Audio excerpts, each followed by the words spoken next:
Hi, everyone. My name is Oman Mian. I'm a radiation oncologist at the Cleveland Clinic. And on behalf of my co-authors listed here, it's my pleasure to present our work studying a common polymorphism in a steroid biosynthesis enzyme, 3-beta-hydroxysteroid dehydrogenase, and its role in promoting resistance to radiotherapy in prostate cancer.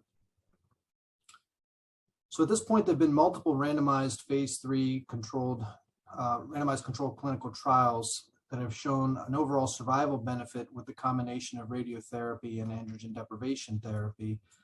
And one mechanism for this combination effect is well established, and that is that when androgen receptor binds to its ligand, dihydrotestosterone, it moves into the nucleus and it transcribes androgen target genes, which include DNA damage response pathway genes. And so blocking androgen receptor activity has the effect of diminishing DNA damage response and sensitizing to DNA damaging therapies like radiotherapy.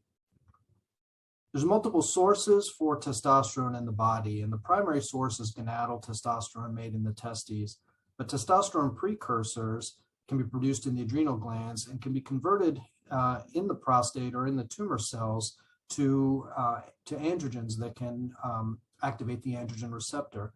And the rate-limiting enzyme in this conversion is 3-beta-hydroxysteroid dehydrogenase.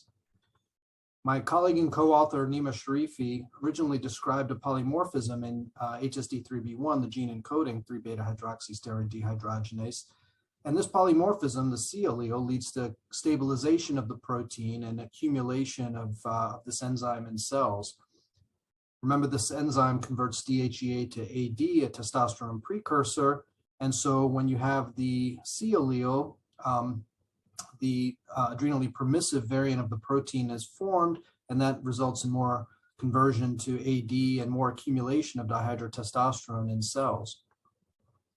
So we asked the question, knowing that androgen receptor signaling induces changes in DNA damage response, does HSD3B1 level modulate radiosensitivity in prostate cancer? And we went about this by looking at cell lines, prostate cancer cell lines that have the deleterious adrenally permissive allele of 3-beta-HSD1 that accumulate dihydrotestosterone, and knocking down HSD3B1 in those lines and restoring its expression in lines that don't ordinarily have high levels of HSD3B1. When we do this, we indeed find that when cells are cultured in conditions that mimic the presence of adrenal precursors like DHEA, there's a significant difference in radiosensitivity between the control cells and HSD3B knockdown cells, which are more radiosensitive. This can be rescued by the restoration of dihydrotestosterone or treatment of these cells with testosterone, which promotes, once again, radioresistance.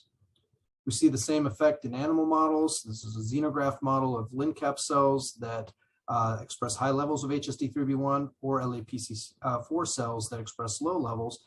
When we knock down HSD3B1 or restore its expression, we see a significant lag in growth after a single fraction of radiation in the knockdown cells. And we see relative radioresistance in cells that express the either the wild type or the mutant variant of HSD3B1. And the mechanism for this we explored is through the more efficient repair of DNA double-strand breaks. And so by looking at gamma H2AX foci, which are these green dots here, each one of which represents a DNA double-strand break, we can see that in control cells, there's more efficient resolution of these double-strand breaks. But if you knock down HSD3B1, those breaks persist and those cells are more sensitive to radiation. By contrast, if you put back HSD3B1, either the wild type or the mutant allele, you promote radioresistance in those cells through more efficient repair of DNA double-strand breaks. And so the model that emerges is, even if you block gonadal androgens in prostate cancer cells, for example, by treatment with a GnRH agonist, those cells can take adrenal precursors and bypass that blockade through the activity of 3-beta-HSD1 and promote androgen receptor activation, which goes to the nucleus and resolves DNA double-strand breaks from genotoxic treatments like radiation.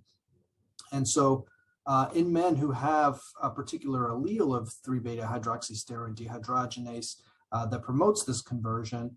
Those are the patients in whom perhaps combined androgen blockade with an adrenally targeted agent or an androgen receptor blocker may be beneficial when they receive radiotherapy as a treatment for prostate cancer. So to summarize, the enzyme 3-beta-HSD1 plays an important role in prostate cancer. Intratumoral androgen biosynthesis through that enzyme modulates the cellular DNA damage response. Increased 3-beta-HSD1 levels promote radioresistance in prostate cancer. And 3-beta-HSD1 genotype may be an important biomarker for the use of combined androgen blockade in men receiving radiotherapy for prostate cancer, which is something we're now exploring prospectively. With that, I'd like to thank you for your attention, and I'd like to thank the NCCN for supporting this work through the Young Investigator Award Program. Thank you.